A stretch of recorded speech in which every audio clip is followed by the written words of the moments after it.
Hey guys, Jeff here from That Bold Life, your weekly source for Christian education, motivation, and inspiration. Today we're going to talk about a topic that I hoped I'd never have to cover. Due to recent events, let's talk a little bit about racism.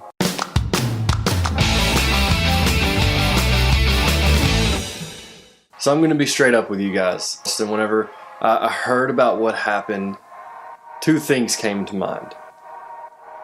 One, I was sad. I was sad because someone lost their life, people were hurt, but I was sad because of the hatred that I've seen toward individuals based just on the color of their skin. That's ridiculous. We are past that. This is a new generation. I was sad as a Christian, as a millennial, and just as a human being that is still something that exists in this world today. Are you kidding me? Anyway, I'm not just recording this to be a rant, but I actually want to teach something biblically. So today we're going to read in Galatians, chapter 2, starting in verse 11. So Paul is writing a letter to Galatians, and he's talking about something that actually happens with Peter, the apostle Peter. Paul says, "But when Peter came to Antioch, I had to oppose him to his face, for what he did was very wrong. When he first arrived, he ate with the Gentile believers who were not circumcised. But afterward, when some friends of James came, Peter wouldn't eat with the Gentiles anymore. He was afraid of criticism from these people who insisted on the necessity of circumcision. As a result, other Jewish believers followed Peter's hypocrisy, and even Barnabas was led astray by their hypocrisy. When I saw that they were not following the truth of the gospel, I said to Peter in front of all the others, 'Since you, a Jew by birth, have discarded the Jewish laws and are living like a Gentile, why are you now trying to make these Gentiles follow the Jewish traditions? You and I are Jews by birth, not sinners like the Gentiles, yet we know that a person is made right with God by faith in Jesus Christ, not by obeying the law.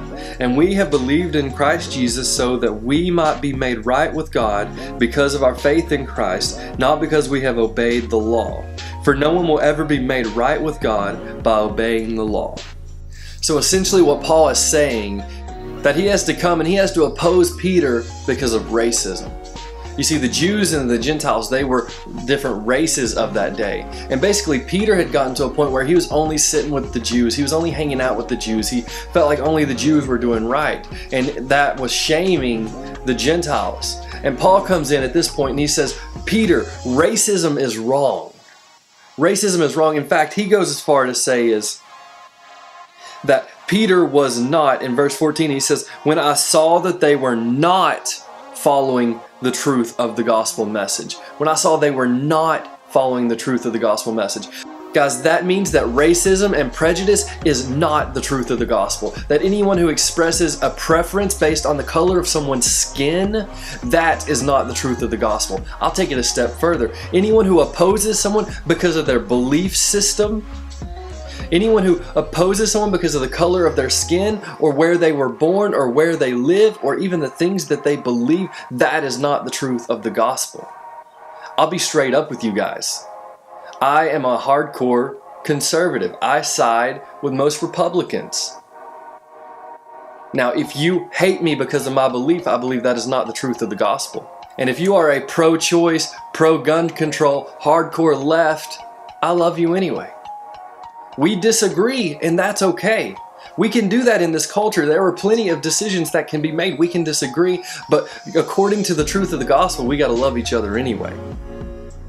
If you oppose someone because of the color of their skin, if you oppose someone because of their beliefs, if you oppose someone because of their nationality, if you oppose someone for any reason that they can't control, that is not within the truth of the gospel.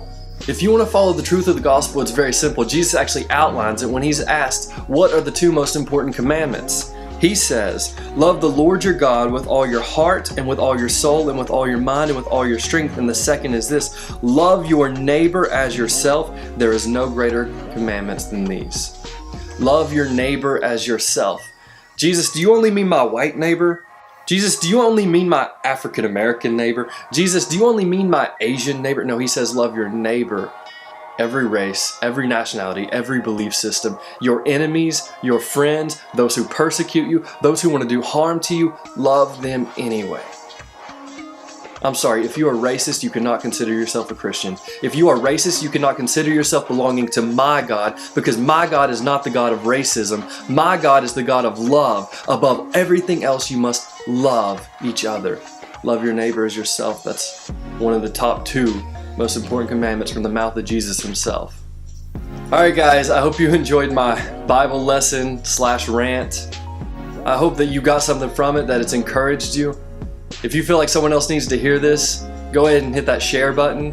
If you like this video, you can hit that subscribe button, leave me a comment down below. I put out content just like this every single week. Alright guys, keep living that loving and that bold life.